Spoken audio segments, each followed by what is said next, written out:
You're listening to Sports Jam, episode 24, recorded February 13th, 2012. All-Stars? Already? I'm Chad Cetera. The NBA All-Star Game is right around the corner, but didn't the season just begin? I'm Stephen Pepper. Indianapolis, Washington, San Fran, the Peyton Manning carousel continues. And I'm Rob Steele. There's a part of basketball that needs to be fixed, so let's do that this week.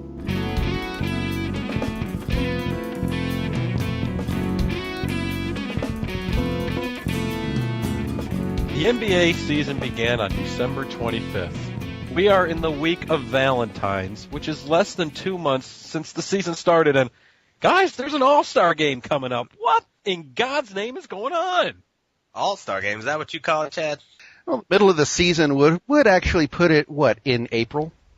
Well, yeah, if you include the which is a bit late 4 anyway. months of playoffs going on, but I don't understand this. The season just began, and now we're talking about the NBA All-Stars and the 7 players of reserves that were just picked and the 5 starters for each conference that were voted by the fans.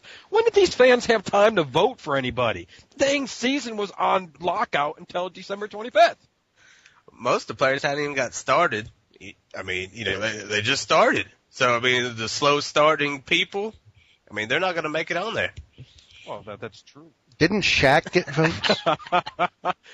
I'm certain that he did not. Unless, actually, Shaq did get a vote along with Charles Barkley, because don't they get to pick the sophomore and the freshman teams that play against, or whatever, the first-year, second-year teams, or whatever. It doesn't matter. The only thing I know about this All-Star Game is it's all about the money. That's all it's about. Because, I mean, I don't even watch the All-Star Game. I don't know about you. No, because it doesn't count. It doesn't mean anything. There's only one All-Star Game that absolutely means something for any teams in the postseason, and that's a ridiculous way to make an All-Star Game interesting. Am I right, Rob? Just a little bit, yes. Yeah. So we get to be excited on February 26th. No, not for the NASCAR Daytona 500, which we'll talk about later. We get to be excited about a basketball game featuring 12 All-Stars from each conference, which I have no idea why some of them aren't there and why some of them are there, get to play in Orlando to fulfill the contractual obligation. Yeah, which is ridiculous because seriously, guys. I mean, I understand why some of these guys are All-Stars. I understand why the fans of the NBA want the All-Star game, but your season hasn't even been going on for 45 days, and we're talking about All-Star games. But you've got the casual fans who don't pay any attention to it until the playoffs start, unless it's the All-Star game when they can go, oh, look at all of our pretty, lovely players making bajillions of dollars a season. And that's all the casual fan pays attention to, really, is your All-Star game and your playoffs. I don't like the All-Star Game. They show up, they don't even play defense, just like the Pro Bowl. Well, it's the all offense game.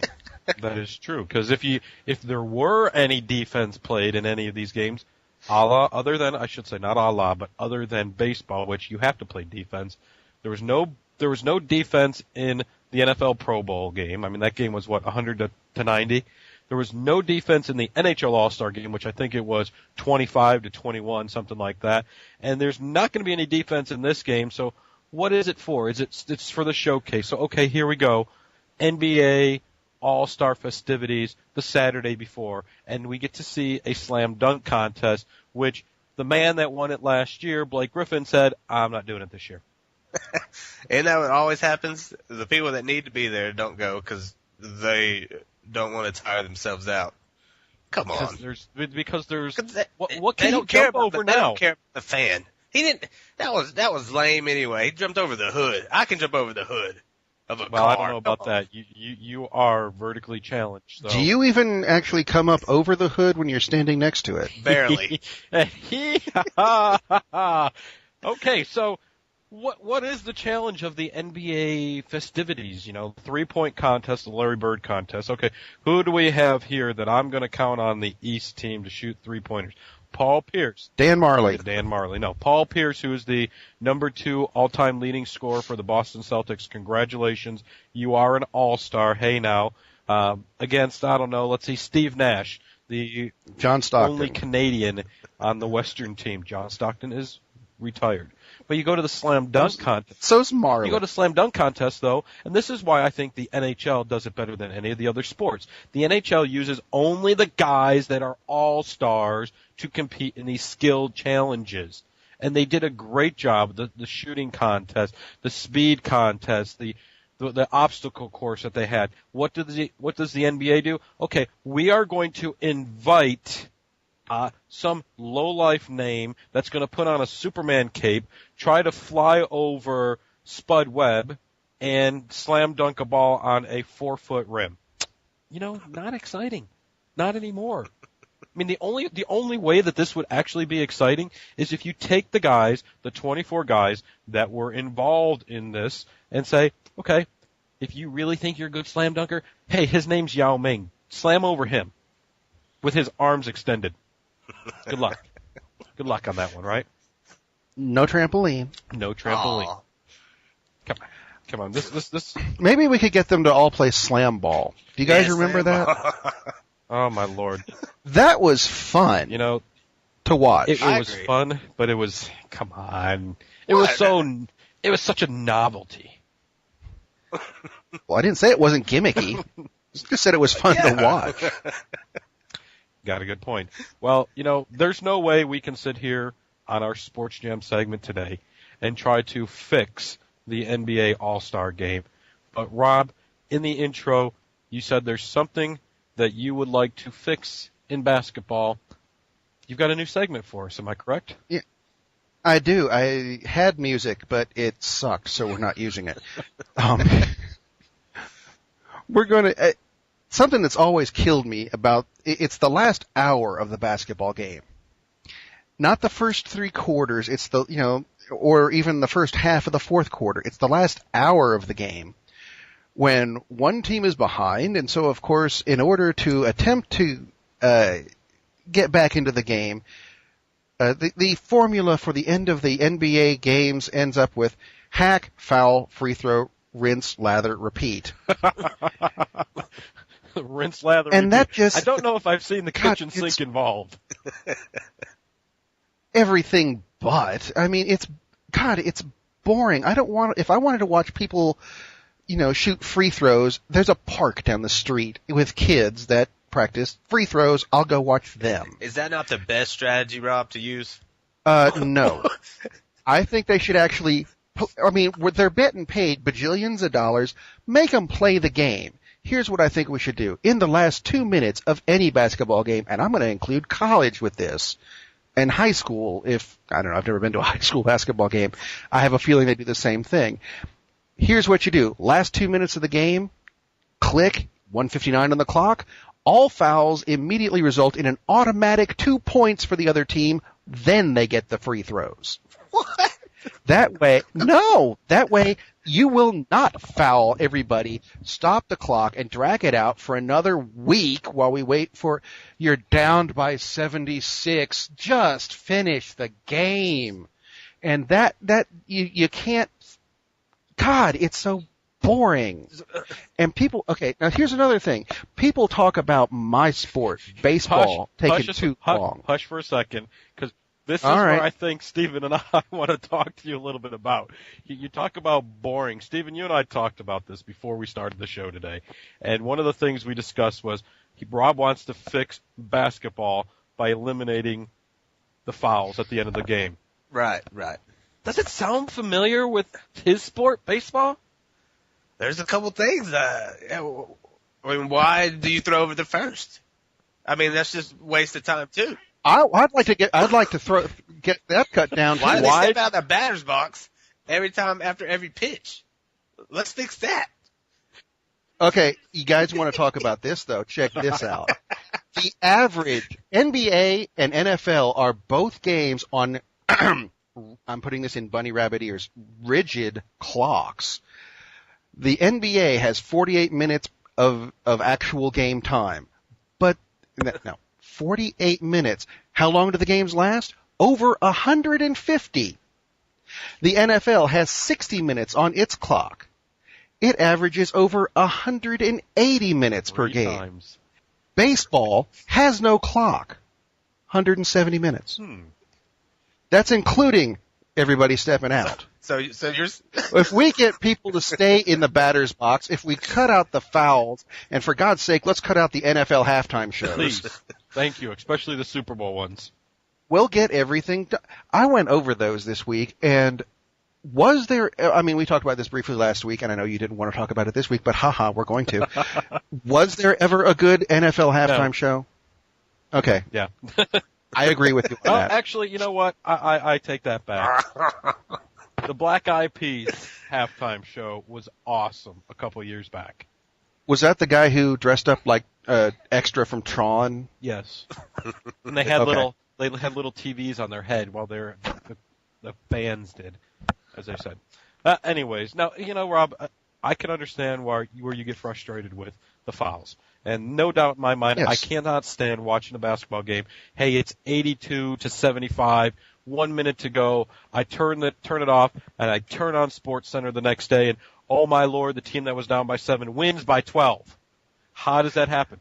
It's all about strategy. And this is where the coaches come into play. Think about Those are different. That means that someone was actually playing the game and not hack fouling constantly. but that's It's the part teams of, that are is part down. of the game. Think about major league managers in baseball. Think about Tony La Russa. You've got 5 guys in the bullpen. You've got a righty, a lefty. You've got a setup man and a closer. You're going to go in there and you're going to take your starter out in the 7th inning and you're going to try to match up the lefties versus the lefties. The percentages play better for that way. If you are an NBA coach or a college basketball coach with 2 minutes to go in the game, your team is down by 5, down by 10, and you know that other team cannot hit foul shots, you know what? Put in your scrubs. Put in your 7th, 8th man off the bench. Foul the crap out of the other team. The difference and being, they do that, and they get results on that because the other team can. the difference being, it's if the other team can't shoot foul And a lot of shots. But times if they they can't can't. shoot foul shots, why the hell not? Because You're getting paid $5 bajillion a season to play this game. don't practice free throws in the streets. Why not? That might have been a bad thing to say. But you know what? No, think about it, though. Practice your free throws. There's a woman on a T-Mobile commercial who gets pissy with her team. Boy, why ain't you shooting your foul shots? You getting 43%? What's the matter with you? Hello. This is a woman who doesn't seem to have much of a clue about anything because she can't figure out how to work her cell phone. She knows you should practice your foul shots. Well, once again, Sports Jam has 2 for 2 on we cannot fix something this week. But there is something that we might be able to fix, and that is the decision of Jim Irsay and the Indianapolis Colts. The decision number 2, because we had the decision with LeBron a couple of years ago. The decision number 2, Peyton Manning. Does he remain a Colt, or does he not remain a Colt? Steven, what are your thoughts here? I think he should remain a Colt after all he's done for the organization. He put that franchise on the map. They should keep him. There needs to be a little bit a thing called loyalty. Yeah. I'm not going to argue with that statement right there. But you and I and Rob are all a part of a big business, and it's called the sports business. And in the sports business, we all understand that there are just certain things that you cannot do. And if you were to handcuff your business because of loyalty, it hurts your business, not for just this year, but for also many years down the road.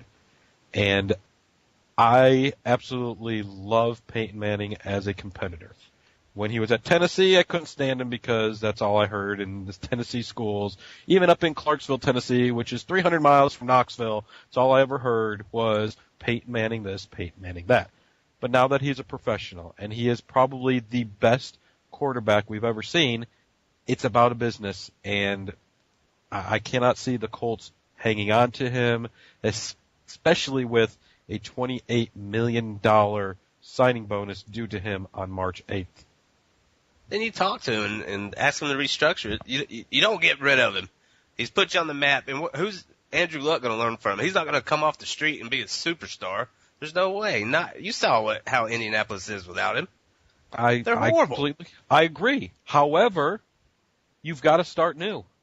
And start new. So we're going to – Peyton Manning can be the backup coach or backup quarterback, be the starting quarterback, and let Luck learn from him, and then he can go to the front office. He needs to be there. He needs to be there to the end.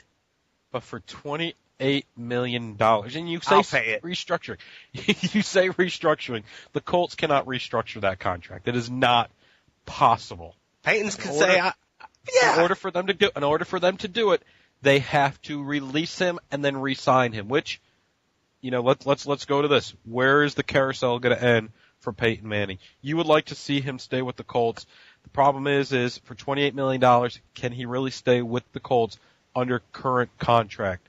And my answer is no way does any businessman do that. I would do it. Okay, then how do you build around him? Reggie Wayne, free agent. Robert Mathis, free agent. Dwight Freeney, free agent. I mean, there's your three other big names on that team. They're all free agents. You give Peyton Manning $20 million, no way. They did so good without him this year. He doesn't need them. He makes the players good. I would agree with that. Marvin Harrison is not so a good player. We're agreeing with everything. Okay, but you cannot throw the ball down the field to Pierre Garçon, Austin Collie, and an Anthony Gonzalez who's always hurt every 2 weeks. Those would be your three receivers. You cannot rely on them as being your three receivers, especially not having a running game. Donald Brown is horrible. Joseph Adai, forgot to mention him. He's a free agent.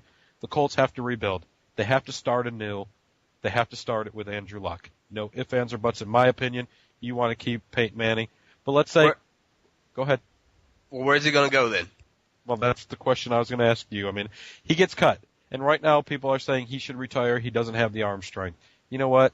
It's February, and the season doesn't begin until September. He's got, 7 months to get his arm strength going again? I mean, come on. It's not like we're up on spring training where a player who hurt their arm in September, it's still not 100%. No. He's got 7 months to rehabilitate his arm. Look at the teams that could use him instantly. There's rumors the New York Jets would love to have Peyton Manning. I can't see it. No, I don't see that either. They're going to stay with pretty boy over there. Yeah, good old Mark Sanchez. How about Seattle? Pete Carroll, pretty good coach. They've got Tavares Jackson. I mean, not a solid quarterback to have, but is Seattle a quarterback away from winning the NFC? Is Seattle a place that you would want to go play? I wouldn't want to go play there. The weather's lovely this time of. Oh, wait. Well, there's two other NFC West teams. Arizona. They just traded for and signed a contract with Kevin Kolb, but, Ken Wisenhunt had an older quarterback in Kurt Warner that got them to the Super Bowl. Couldn't Peyton Manning do the same? And with a weapon like Larry Fitzgerald? Wow. Trade Kevin Kolb to Indianapolis. That way, Andrew Luck will have someone to learn from in Kevin. What? Learn from? I'm making this up as I go along. No, that probably, but they could cut Kevin Kolb loose. He's expecting a corn. Yeah, nice. A salary bump middle of March, but they can release him beforehand, and he wouldn't even hit the salary cap at all. Arizona, possibility. What about San Francisco? Go ahead. No, I like to see him go to the Redskins. Why? Then he gets to play his brother. He gets to play his brother. Year. Yes. And then we would have that debate again, right? Who's he going to throw to in Washington? It doesn't matter. They just need a quarterback. Somebody on the Giants, apparently. I'm liking, San Francisco could be a team. Alex Smith is a free agent. I mean, did he do enough this year to say he's the franchise quarterback? He's a good game manager. That's all he is. Yeah. Yeah, I mean, that looks like the most likely spot if he was to go. Well, I mean, I've got two others possibilities. What about the Miami Dolphins? He could take his talents to South Beach. Matt Moore's a free agent. Chad Henne is hurt. He's not coming back. Chad Pennington is retired. Miami needs a quarterback. They pick 8th in the draft, so they would have to trade up to number 1 or 2 to get Luck or Griffin. I don't see them having enough there. I think they woo Peyton Manning in. It's a possibility. Yeah, I still think San Francisco's a better choice for him, though, but he could go down there. Well, there's one more spot. And this Jacksonville. You say Jacksonville. What does Jacksonville have that Peyton Manning would want? They'd have a new owner and a running game. Ooh. And a new coach. Thank you. And a new coach that obviously did a fantastic job, Matt Ryan, in Atlanta. Just saying, okay? Now, just saying. What about Tennessee? I'm going to laugh when he goes to Jacksonville. If he goes to Jacksonville, I will sit and watch an entire baseball game this year. Dang. Mm-hmm. That's how confident I am that that's not going to happen. What about Tennessee? Yes, they drafted Jake Locker. Yes, they signed Matt Hasselbeck. But the people in Tennessee want their boy to come back home. Perfect fit. Tennessee has a very good running game. They have an explosive wide receiver who's coming back from injury. God help us if they change the team colors to orange. That would be scary, my friend. That would be scary. You never know. It'd be I'm horrific. just saying.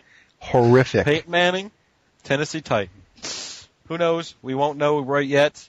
Peyton Manning is Jacksonville. Indianapolis. He's the most sought after free agent in NFL history. Let's now hit the Sports Jam triple doubles. The Detroit Red Wings won their 20th game in a row at home, defeating the Philadelphia Flyers 4-3 on Sunday. This tied the record set by the 1929-1930 Boston Bruins, and again tied by the 1975-1976 Philadelphia Flyers, and improved the Detroit Red Wings season record to an NHL best 38-17-2, of which they are 23-2-1 at home. The Red Wings, who last lost at home on November 3rd to Calgary, look to extend the record when they host Dallas on the 14th, Nashville on the 17th, and San Jose on the 19th. One of the big stories of the past week was Boston third baseman Kevin Youkilis getting engaged to Patriots quarterback Tom Brady's sister Julie Brady. And I have only one thing to say about that. I don't care. The Mountain West Conference and Conference USA are combining to form the biggest conference college football has ever seen. It is likely to have 18 to 24 universities in it. But just like every other conference, they will also lose to the SEC. Gentlemen and ladies, start your engines. The Sports Jam NASCAR pool needs some more competitive NASCAR junkies to join the 2012 field. Email the show, therealsportsjamnascar@gmail.com, for rules on this tire-burning, bumper-bending, rubbernecking pool that will keep each and all on the edge of their seats for the entire season. And to spice it up even more, special guest Vince O'Connor will join the Sports Jam team next week to preview the 2012 NASCAR season that begins in Daytona on February 26th. At Sunday's Against All Odds pay-per-view, Bobby Roode retained his TNA heavyweight belt with some help from an inadvertent chair shot from Sting. Not entirely unexpected, really, but the real story of the pay-per-view was the X-Division star Jesse Sorrenson taking a really bad knee to the head and sustaining a C1 vertebrae fracture with a spinal cord edema. As of this recording, we understand Jesse has begun to regain feeling and movement in his arms and legs. On behalf of all of us at Sports Jam, we wish you a speedy and complete recovery, Jesse. Monday was a big day for Randy Moss. Not only did he celebrate his 35th birthday, but according to ProFootballTalk.com, Moss has announced his intentions to return to the NFL. That is, if any team wants him. His 153 career TDs are tied for second with Terrell Owens, only behind Jerry Rice. So I asked, if the NFL doesn't want him, will he join T.O. in Allen, Texas and play for the Wranglers in the Indoor Football League? What a highlight reel that would provide. That's if we care. Sports Jam will be back next week with another knockout episode. But until then, follow us on Twitter at TRSportsJam, friend us on Facebook, or email us at therealsportsjam@gmail.com. Thank you to our sponsor, the Danny Nagy Band. Until next week, Sports Jam. we're out.